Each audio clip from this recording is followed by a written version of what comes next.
What's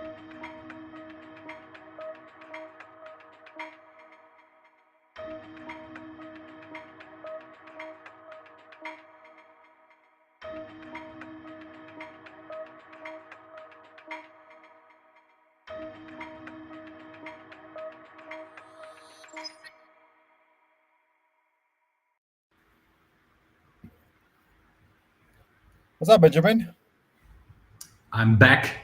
Last week, I said I'm not going to be here, but sometimes I appear and not supposed to be here as well. That's my Yeah, news. we're all waiting for you to leave to the sunny Yes. climates of Cape Town while we suffer in the cold of Berlin. Yeah, it's happening soon. So next week, you'll be rid of me, but today, not. Yeah, but it is. I think we were talking about this earlier. It is literally the perfect weekend. I think I was checking the temperature. Saturday and Sunday is 1 degree. One. I'll be gone. You know who else will be gone? Me? Well, that's a couple of months later, or well, month and a half. But Hmm. who else is going anywhere? I don't know. Say Cristiano Ronaldo? yes. Fantastic. I just realized we did not talk about it yet. Just give us the brief impression of a United fan. I mean, of course, it's a complete crap show, and cannot wait for him to leave. I actually watched the whole interview. I just had to see it for it myself, actually hear the words and not just get those typical excerpts, which are out of context. And yeah, it is what it sounds like. It's a complete idiot in Piers Morgan interviewing a guy who's so completely full of himself. It's Mhm. just absolute rubbish. The one thing I don't understand is how does he believe that this can have any sort of positive impact? Like the reason you would do it is because you think that people will understand my point of view. Or there is, I think, zero people. Even if there was some few Ronaldo supporters left, they're all gone now. I mean, it's doing two things. It's harming his near future, but it's also harming his legacy. And like you said, what good could come out of it? Yes, he's going to be gone in January, but there's going to be a lot of teams asking themselves the question: shall we really sign him Yeah. after an interview like this? I mean, in the end, he'll land softly, but yeah, it's just not cool. And yeah, I think he's going down in reputation for a lot of people. Yeah, the question will be, is he worth it? The one thing I will say, which I'm also super guilty of, and I think as sports fans, we're in general quite guilty of dehumanizing the athlete. And by that I mean, so Ronaldo had twins during the season break, of which one child, his son, unfortunately passed away, didn't survive, and only his daughter, I think, Angel, and I forget the daughter's name. Sorry, but I felt bad at myself for during that time always cursing Ronaldo, wondering where the hell is he? Why is he not showing up for training? And he's moving around, moving here and there, trying to orchestrate this transfer. And never did I ever actually think and stop and say, "Hey, man, that's a guy who's just lost their kid, and maybe they just need a bit of time and space." And how maybe he used it, maybe he did. I don't know, but that was one thing that remained with me. That yeah, we Mm. do that to athletes a lot. We completely forget that they have personal lives and they have completely different other responsibilities, which may be more important, and we only care about them and the way we support them. So that's one thing that I felt bad about. Did he mention it in the interview? Yeah, he did. He mentioned it as the reason for why he came back late and all the preseason stuff. He talked about it a bit, but there were also, I can ask questions because he was still talking to all the other clubs. So yeah, it's a bit of a gray area. Anyway, Mm. yeah. All right. Coming from gray to colorful news, what have you got for us, funding I wise? too. Speaking of colorful, hi to Kuldeep, who's in the chat. You've got a very colorful turban, Kuldeep. Well played to you. I don't Um, see that. yeah, we have somebody joining us in the chat. So Kuldeep, you will enjoy. I don't know if you're a Ronaldo or a Messi fan, because that's always the debate, right? So coming into our top story, Messi is the one who is actually taken a stake in a very famous fantasy NFT-based fantasy company, which we all know, Sorare. Messi has been a long-time brand ambassador for them. He's done a few programs with them already, but now he's officially come on their cap table as an investor. Um, he's converted that ownership into Sorare, of course, in football. They're growing in a big way. They've invested in the MLB, the NBA, so they're working increasingly with American leagues. The one thing I want to point out in this article is actually it's about Messi and his connection to socials, which Messi had previously agreed to take part of his salary when he joined PSG, that is, in PSG fan tokens, the dollar PSG, and then that token, of course, value by 86% since Messi. So I wonder if Messi's salary has actually plummeted. I would suspect not, and I would suspect that this is just some marketing. Um, but anyway, so that was the first table of Sorare. Story is continuing the Web3 or blockchain stories. Eterlast, which is a company based out of Barcelona and London. That's what this article says. Two interesting cities, also with very different weather. They just raised 4.5 million euros, and they are still well. They've just come out of stealth mode. I'm going to take a look at the website. Um, Seems pretty standard. Like it uses all the buzzwords. Like what do they do? They offer collectibles, NFT based collectibles, which is for gaming. But what is this immersive gaming experience? We're not sure. And this leads to rewards and access to live further events. So lots of, let's say, pretty typical Web3 terminology. I don't know how these are actually being put into practice. They have made some announcements with a couple of brands, with the Rugby Players Association, with the Queensberry Promotions, the boxing promotion, but not too sure what they do or how this will play. Who are the investors? A bunch of new names, except for Founder Factory, which I guess we would know. But Stake Capital, Immutable X, Play Ventures, Active Partners, and Supernode Global was leading this round. And lastly, further evidence that this is a slow news week. Normally, we have bigger rounds to cover. This week, our third funding round is a 290K. So, solid amount of seed funding raised by Golf Guru. Golf Guru is a mental training coach for golfers. If you have ever played golf to any level, you will know that yes, you need a lot of mental fortitude to perform in this sport. So it gives you some sort of training exercises, drills, routines, meditations from top coaches that you can help improve your golf game. And the funding was by Capital Boost Fund from the UK. Ben, any of these you want to comment on? My first comment is that I just realized we did not have the caption on, which I just added. But Oh, I'm sorry. Did I miss that? sorry. No, I mean, slow week, obviously.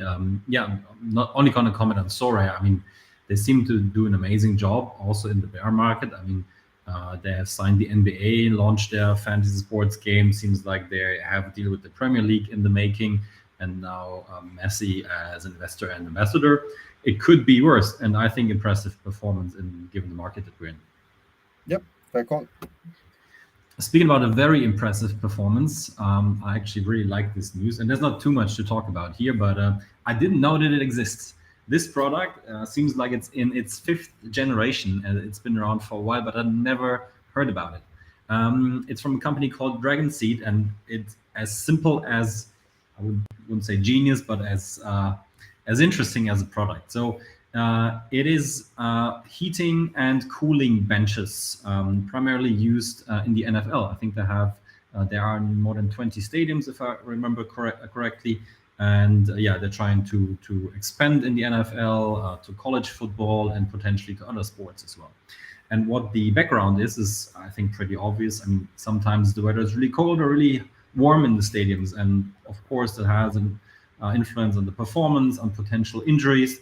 And yeah, Dragon Seeds, starting from a very simple product, develop into something that is getting better and better over every generation of its product. And yeah, right now they have, I think the article says they have improved ergonomically, so like having like the right shaped bench for certain sports or the human body.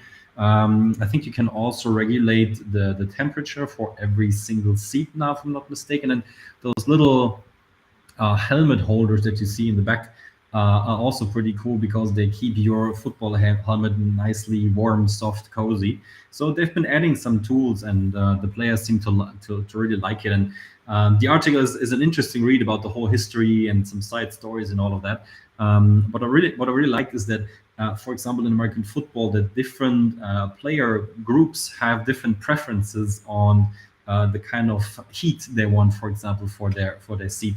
I think the running backs want it as hot as possible, while the lineman like a nice cozy warm temperature. So it's an interesting read for everyone who wants to find out more. The other or the only other thing that's worth mentioning is that there is a rule in the NFL which I did not know about, that the home team is not allowed to have a competitive advantage over the away team, the visiting team. So whenever a bench like this is offered in the stadium to the players, it has to be offered to both teams. So no competitive advantage for one of the two. But seems like everybody loves them. They're in the fifth generation. First, everybody thought it's a fad, but yeah, they seem to be here to stay. So, question to you, Ron. You're sitting in our cold co-working space. Would you love to sit on one of those benches now? Absolutely. I was going to say my only response to this story is I hope they start providing facilities for co-working spaces, especially in Berlin, especially in Golitzer Park. But yeah, same as you. I think my response was I did not know this product existed. And looking at it, actually, I found another company which also does something, basically the same product, something with it's called Hobbs something. So interesting niche that these Yeah. Americans keep finding. Yes. What's next then? All right. Next up, we are traveling. Ben, do you know the World Cup is literally 3 days away? I How know. are we here already? Qatar 2022 seemed to be like forever away, and now we're here. Shout out apart from the story. Sorry, I have a bit of a cold. Shout out apart from the story. There is a wonderful series being run on YouTube by T4. T4 Football is talks about the origins of Qatar 2022. They've released the fourth episode today. It's like 15-minute clips, but it's very much gives you the geopolitical background of how this World Cup got here, starting from the first Gulf War, the fall of Soviet Russia, and all the, let's say, domino effects that led to Qatar bidding and winning a World Cup. Fantastic series. I highly recommend it. T4 Football, TIFO. Anyway, coming to the actual story. What else is new at the World Cup? Well, we've covered this before actually. FIFA had announced its specialty data lab, which was set up by part of Arsene Wenger's mandate at FIFA to develop football and grow football out. So one of the outputs, and we saw it then, that they were going to develop. I think it said, if I remember correctly, like some 300 metrics, advanced metrics for football. Well, 11 of those will be part of your broadcast. And some pretty interesting metrics, I have to say. So this is part of the analytical program spearheaded by Arsene Wenger, of course. So there are 11 new soccer statistics. And there is actually a FIFA website, which is here, this one, which is basically the FIFA analytics website, which goes through what these metrics are. And if you're a football, let's say, geek or nerd, or you like extra data, then I think they're actually pretty fun to see. Possession is obvious, we already know that, but time take ball recovery, number of line breaks, also you can see from this little graphic. I don't know if the image is too small, but how the line break happened. Did it happen over the defensive line, through the defensive line, or around the defensive line? Forced turnovers, final third entries, blah blah blah. So there are a bunch expected goals, of course, expected goals, expected goal involvement, expected assists. XG is now become almost the metric in sports, in football, more than G or A, which is goals and assists. It's a bit weird, but yeah, some interesting metrics which will be part of our FIFA broadcast from officially FIFA. Ben, my question to you: how do I watch in without German commentary? Say it again. The connection wasn't so good. Sorry, I said, how will I be able to watch the World Cup in Berlin without German commentary, with actual English commentary? Is this even possible? Is there innovation available that can help me do this, I which is have no not in idea. English? Maybe you can go to an Irish pub or something. But rumor has it that sometimes you use a certain VPN offering to connect to services abroad. So maybe that's your go-to solution there. Some people do that. Yes, I've heard some people do this. No, but jokes apart, I think this will be an interesting viewing experience. I like more data. I think we're seeing this in Formula One. We're seeing this a lot more sports where data that was previously available only to, let's say, the analytics guys in the team is now being pushed to the audience. But just to understand it correctly, is that a second screen experience from the FIFA app, or is that built into whoever has the official right to stream the games? It's built into the broadcast, so there will be graphics and stuff that FIFA will be providing. Of course, it's up to the broadcaster to use them, but I believe it'll be built into the main broadcast that FIFA pushes out. Understood. Cool. I like it. Yep. Let's see if you like the next news. We have more from the world of Web3, and this is coming from Nike, who has launched .swoosh, what they call a new digital community and experience. Yeah, I would rather say it's a marketplace, and they want to, of course, make money with that. That's an obvious one. But yeah, they call it a community and experience. And what is it? I think the first sentence pretty much nails it. A Web3 enabled platform that champions athletes and serves the future of sport by creating a new, inclusive digital community experience and a home for Nike virtual creations. So it's all about the virtual world, nothing physical anymore. There can be some digital product as well, but it's for what they call the Web3 curious. So not even the hardcore Web3 people out there, but whoever wants to explore the world of Web3 virtual creations, which in Nike's case, of course, means virtual sneakers, virtual clothing items, virtual accessories, and all of that. And because the whole NFT Web3 blockchain market is something that a lot of people are not really familiar with, they call it a safe, trusted space to make sure that everybody knows that they can explore the options that they have there. But what it actually does is it's basically promoting Nike's offering in virtual assets or virtual creations, but it's also supposed to be a diverse community. They want to make sure that a diverse crowd of people take part in it. And where they're heading actually is a co-creation heavy offering. As Web3 is a decentralized thing, is a lot of bottom up, and all the clothing brands and especially the sports brands try to do lots of collabs, lots of co-creation, all of that. Of course, they do that with their virtual offering as well. So this is how it's going to start soon. I think tomorrow, 18th of November, there's a beta version launching. You can apply for that, and then you can explore Nike's new .swoosh world and potentially be co-creating some of the new cool Nike stuff. And I also have to give some props to Nike that even though the market is in a tricky situation, they still believe in it. And they showed it with the acquisition of Artifact, I think it was last year already, if I'm not mistaken. And I'm sure that the knowledge and maybe also the technology that the Artifact people have delivered through this acquisition will also be part of this experience. And I'm sure we're also going to see the Artifact products in there. So it seems like Nike is onto something. They take it seriously, no matter the market conditions, and they seem to be convinced of what is coming there. What do you think? Well, I think it's an interesting time to experiment. I mean, while there's a lot of money which is changing hands and fluctuating in terms of let's say values and prices, but at the as you bottom up approach will still say if there are genuinely people interested in the space, then there's always space and time for creators. So I think it's not a bad idea to launch something in this kind of market, just to experiment, just to put it in the hands of people who are genuine users, because that's who will be attracted here, not somebody who's coming in there to create a create a design, then flip it and sell it for maximum value because they will not get that now. So I think that's from that perspective, maybe it's an interesting time. It just goes into the topic of digital fashion and digital products, and how much more people will buy for their digital versions. Yeah, and I think it's a nice angle because I think with digital products, it's just going to become everybody can create it. So who do you create it with, and how do you create it? So I think them getting early on the crowdsourcing aspect of it is a good call. I like the play. Putting your money into FTX was not a good call.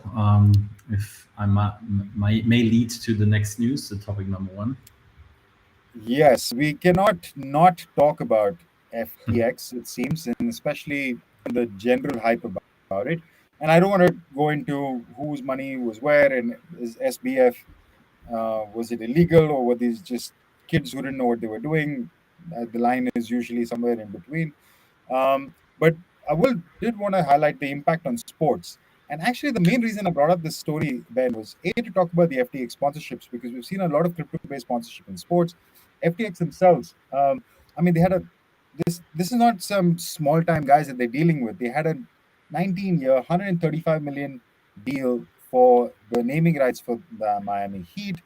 They were on the MLB, on the umpire patch.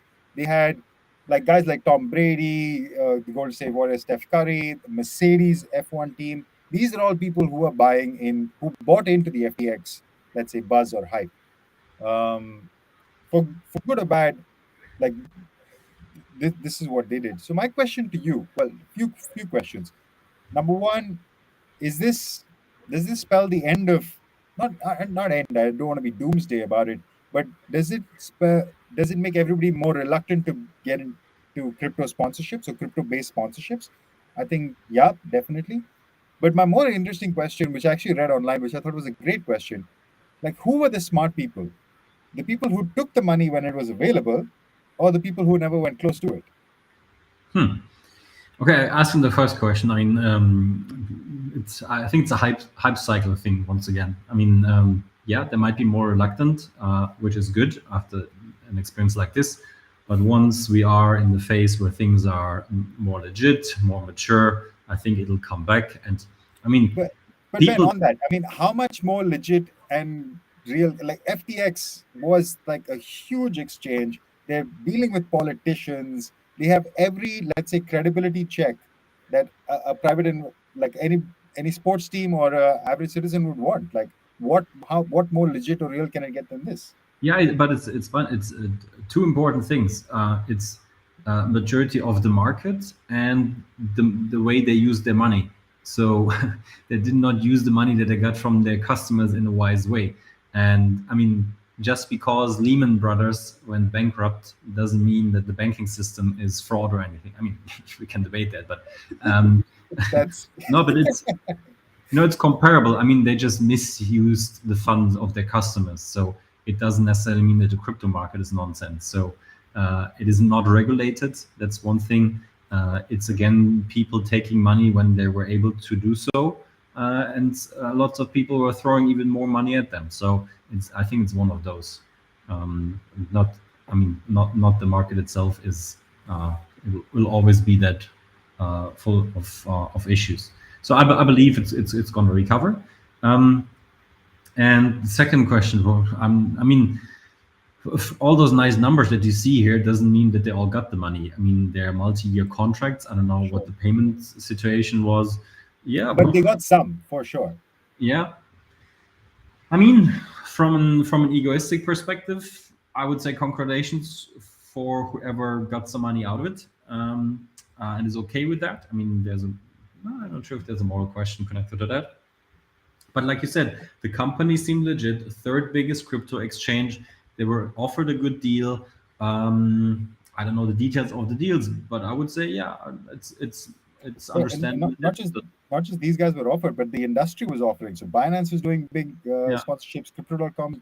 So yeah, like hey, that guy's taking, those guys are taking, and yeah, sure, why not? So yeah. Anyway, sorry. Go ahead with your point.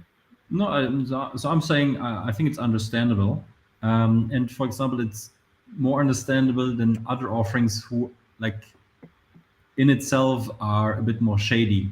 I don't I don't want to name the token company that I have in mind here, but where you clearly know here's something off. There's a weird system to this, and it's basically a cash grab. At least FTX didn't look like it, and some shady stuff happened in the background. So I think it's understandable, and I think I would have done the same.